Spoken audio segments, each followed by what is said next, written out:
السلام عليكم، معاكم بشرى وشراكم ان شاء الله تكونوا كامل بخير وتكونوا كامل لاباس. وصفتنا لها اليوم هي حلوة ديليس الفيريرو، حلوة بزاف بنينة، ننصحكم كامل جربوها. نبداو على بركة الله. هنا عندي كاس ناقص اصبع تاع سكر كلاص، نص كاس تاع النشاء، عندي ايضا 250 غرام مارغرين، درتها لنا هذه تاع فلوريال، لازم تكون بدرجة حرارة المطبخ. عندي ايضا 2 ملاعق كبار تاع الكاكاو، هذايا البني يجي فيه الكو تاع شوكولا. عندي مغرفه كبيره تاع لافاني وزوج مغارف كبار تاع حليب بودره. الا ما عندكمش حليب بودره يمكن انكم تستغناو عليه. عندي ايضا هنايا زوج حبات بيض كاملين، وعندي 3 ملاعق كبار تاع الزيت باش تمد لنا هذيك لا كروستيونت مع الاخر. انا الطابع اللي حنستعملو تاع هذا تاع القلب. نبدا نخلط، ندير لا مارغرين تاعي مع سكر غلاس، ونزيد عليها هذوك 3 ملاعق كبار تاع الزيت. ابخي نضربهم كامل بالباتر، نضربهم مليح حتى الخليط تاعي يولي لي ليس ويولي لي بيض كيما راكم تشوفوا.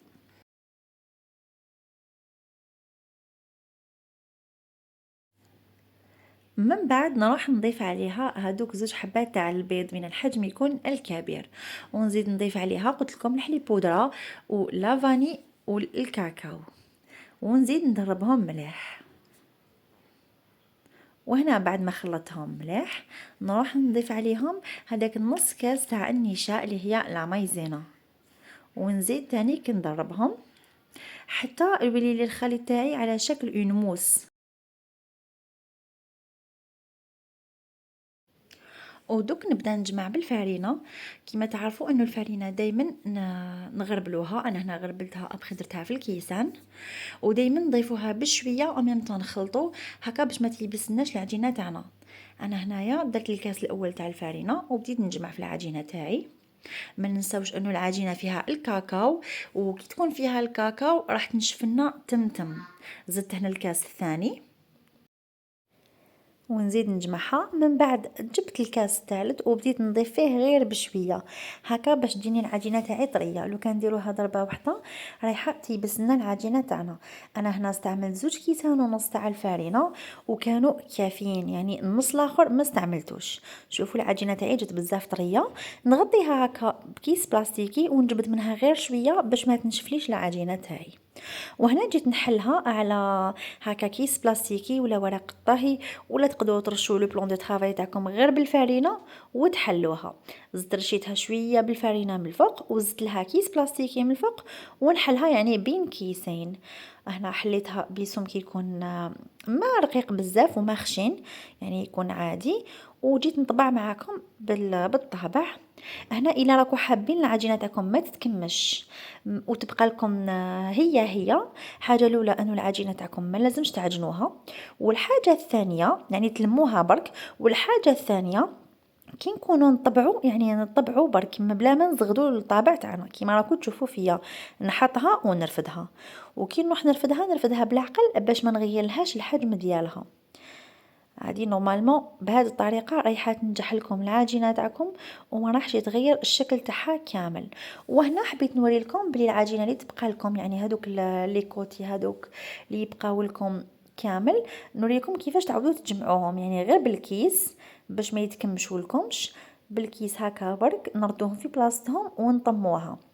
تحبوا تخلوها ترتاح 5 دقائق كيما تقدروا تستعملوها ديريكتومون. انا هنا استعملتها ديريكتومون، حبيت نوري لكم بلي ما تكمش ما يصالها حتى حاجه، تقعد هي.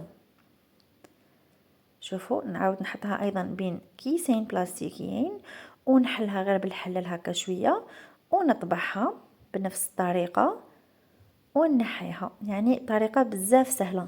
انا هنا كنت شعلت الفرن تاعي على 180 درجه، خليته حتى سخن مليح، من بعد نقصت له درتو 120 درجه ودخلتهم يطيبوا لي غير من التحت. جوست بدل اللون تاعهم نحيتهم كيما راكم تشوفوا. الطريقه اللي نحتفظوا بها بالصابلي تاعنا تبقى لنا لمده طويله انه نديروه في علبه ونديروه في كيس بلاستيكي هكا كيما راكم تشوفوا، نغطيوه مليح ونخليوه يبقى لنا حتى 20 يوم ما يصرالو حتى حاجه. انا هنا وريتها لكم بعد ما طابت وشوفوا جات كل حبه قد اختها وما تكمش ما صرالو والو. جيت هنا باش نحشيه معاكم حنستعمل له هاد الكونفيتور هذا تاع فرويور، نورمالمون هكا اسمه مانيش غالطه. درت هذا تاع الفرومبواز بزاف بنين. رايحه نلصق به الحبه كيما تقدروا تلصقوها بلا كريم هاد لا كونفيتور تاع الفرامبواز تمد لنا كو بزاف شباب كي تكون مع الشوكولا. ننصحكم تجربوها. واللي مازال ما اشتركتش في القناه تاعي نقولها واش راكي تسناي، اشتركي باش يوصلك كامل جديد من الوصفات اللي راني نقدمهم. نتمنى انكم تدعموني ويعجبكم تعجبكم القناه تاعي. هنا بعد ما كملتهم كامل نحطهم بجيه ونروح ندير الطبقه اللي تجي من الفوق. هنا عندي هاد المول تاع السيليكون اللي فيه يجوا فيه هكا دي بتي كور. رايحه نديرلو شوكولا. انا هنا كنت ذوبت شوكولا، درت 250 غرام تاع شوكولا بالحليب، قطعتها مراسم هكا صغار وحطيتها على حمام مائي. من بعد وليت هكا ندير فيها بالبانسو من الفوق. ندير الطبقه الاولى، نديرها هكا طبقه رقيقه وندخلها للثلاجه يعني للمجمد. ندخلها المجمد حوالي 2 دقائق ونحيها باش نزيد لها الطبقه الثانيه. وبعد ما نزيد لها الطبقه الثانيه جيت نحشيها هنا. حنستعمل تاني هذه لاباط تارتيني تاع المورجان تاع الشوكولا، وحنستعمل هذيك لا كونفيتور تاع فرويور اللي قلت لكم عليها تاع الفرامبواز باش نقعد في لو ميم غو. ندير درت هكا في لابوش، درت شويه تاع هذيك لا كونفيتور وزدت لها شويه تاع الشوكولا. من بعد نغلق عليهم بالشوكولا من الفوق، هذيك شوكولا تاع الكلاصاج، ونزيد ندخلهم للمجمد نخليهم حوالي 5 دقائق. من بعد نحيهم.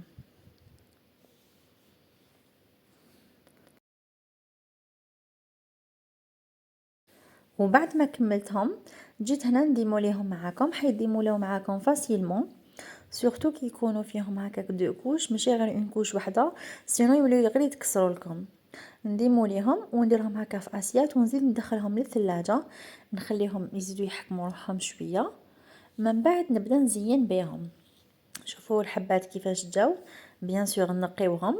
من بعد نحكم كل حبه نديرلها شويه تاع شوكولا من الفوق، هذيك شوكولا تارتيني ولا شوكولا تاع الكلاصاج، ونلصق حبه مع حبه. هذا موديل بزاف شباب، ننصحكم كامل انكم تجربوه.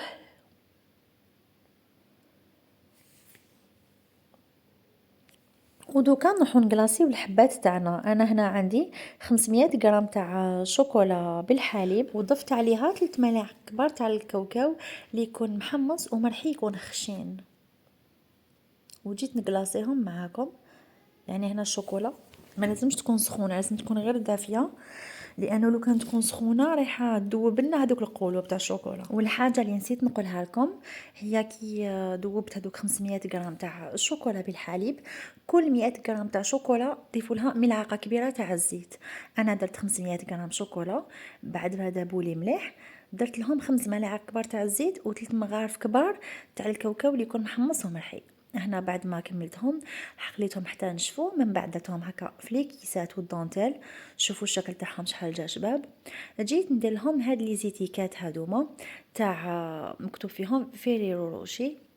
هنا ما حبش نلصق لي مليح حتى درت لها شويه تاع الشوكولا لصقتها بها. صدقوني حلوه بزاف شابه وبزاف راقيه، ننصحكم كامل تجربوها. شوفوا بك درت هذاك الموس يعني كيفاش جازت بزاف خفيفه، والبنه صراحه بزاف بزاف بنينه. يعني شوفوا كيفاش جات معسله، شوفوا كي نقسمها غير هكا باليد يعني هايله. ما بقى لي غير نقول لكم دمتم اوفياء ومع السلامه.